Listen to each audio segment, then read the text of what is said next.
उत्तर प्रदेश में भ्रष्टाचार पर लगातार कार्रवाई हो रही, जीरो टॉलरेंस पर कार्रवाई हो रही है। हमारे साथ ACS home Awanish Awasthi sir हैं। सर, जीरो टॉलरेंस लेकर किस तरह कार्रवाई हो रही है, जो रिपोर्ट जिलों से आ रही है उस पर किस तरह से आगे बढ़ रहे हैं सर, क्योंकि आप एसआईटी और विजिलेंस से भी जांच करा रहे हैं।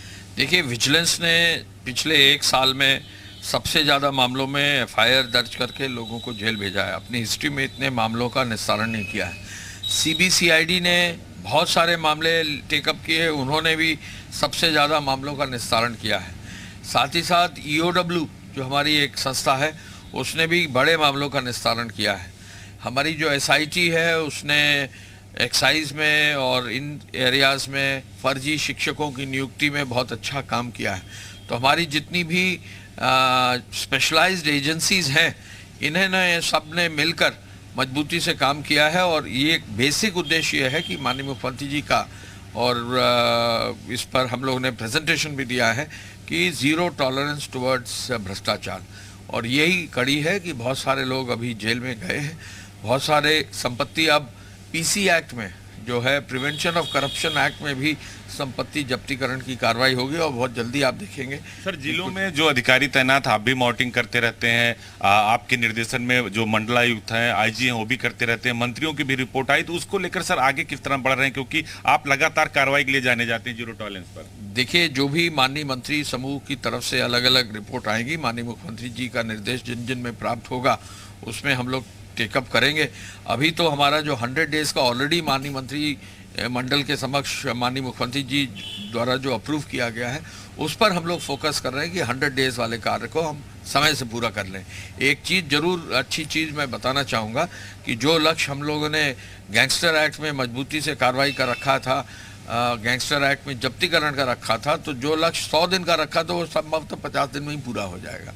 यानी हम जबरदस्त रूप से जो है हर जनपद में बड़ी बड़ी संपत्तियों का जो है जब्तीकरण की कार्रवाई करेंगे। बुलडोजर की रफ्तार बढ़ा दी सर आपने। जी, अब इसमें आप देखेंगे कि सहारनपुर में, कानपुर में, वेस्टर्न यूपी के कई अन्य मेरठ में, ईस्टर्न यूपी के कई जनपदों में, सेंट्रल यूपी के कई जनपदों में, जहां भी पाया जाएगा कि सरकारी संपत्ति का कब्जा है या अवैध रूप से संपत्ति बनाई गई है, तो उस पर बहुत सख्त। सर, एक आखिरी सवाल, आप पहले होता था कि छोटे अधिकारियों पर कार्रवाई होती थी, लेकिन इस बार आपने आईएएस आईपीएस बड़े अफसरों पर कार्रवाई की है, जिलों की रिपोर्ट के आधार पर एक मैसेज दिया है।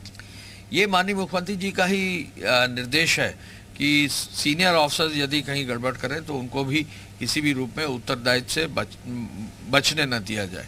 इसी कड़ी में आपने देखा होगा कि हाल में जो वीसीज हैं, उन्होंने बहुत स्पष्ट अधिकारियों को कहा है कि पुलिस अधिकारियों को कहा है कि थाने की पोस्टिंग के लिए जो थाने फील्ड में ऑफिसर्स जा रहे हैं उनके लिए बहुत ही पारदर्शी मैकेनिज्म लागू करें, जिससे कि किसी भी सूरत में हमारे यहाँ फील्ड में अफसर अच्छे हों और सेलेक्टेड हो और ईमानदार हो और मेहनत करके जो है काम ला सकें। सर, विजन डॉक्यूमेंट अयोध्या पर आपने बहुत काम किया। अयोध्या को किस तरह वर्ल्ड क्लास की सिटी बनाने जा रहे हैं आप? विजन डॉक्यूमेंट भी जारी कर दिया है। माननीय मुख्यमंत्री जी ने विजन डॉक्यूमेंट तो बहुत पहले तैयार करवाया था, अब उसको और बेहतर किया जा रहा है। अभी अयोध्या में वो स्वयं गए थे और विजन डॉक्यूमेंट का प्रेजेंटेशन लिया था। हम लोगों का रोल 25,000 करोड़ जी, हम लोग का रोल धर्मार्थ कार्य से संबंधित है, जिसमें कुछ मेजर सड़कें हैं और पार्किंग भी एसोसिएटेड है। उन कार्यों को बहुत जल्दी ही फाइनल कर दिया। पूर्वांचल के बगल इंडस्ट्री लगने जा रही है, ग्राउंड ब्रेकिंग सेरेमनी भी होने जा रही है 3 जून को। जी, ग्राउंड ब्रेकिंग के लिए जो है अब तिथि तय हो गई है, 3 जून को तय हो गई है। तो बहुत ही बड़ा एक भव्य कार्यक्रम जैसे पिछली बार हुआ है, आदरणीय प्रधानमंत्री जी के द्वारा उनके मार्गदर्शन में किया जाएगा। मुख्यमंत्री जी ने विशेष रूप से उद्योग विभाग को और सभी अधिकारियों को, हम सबको भी कहा है कि उसमें हम लोग जुटकर उसको सफल बनाएं। बहुत बहुत धन्यवाद। ये थे उत्तर प्रदेश सरकार के एसीएस होम अवनीश अवस्थी जी, जिनका सीधे तौर पर कहना है कि अफसरों के खिलाफ कार्रवाई जारी रहेगी। दिव्या, किसी को बख्शा नहीं जाएगा और बड़े अधिकारियों पर हमने कार्रवाई की और आगे भी करते रहेंगे। साथ ही ग्राउंड ब्रेकिंग सेरेमनी की बात हो या इंडस्ट्रियल डेवलपमेंट की बात हो या विजन डॉक्यूमेंट अयोध्या का, उस पर भी उन्होंने खुलकर बात की कि हम इसको करने जा रहे हैं। बिल्कुल, तो करप्शन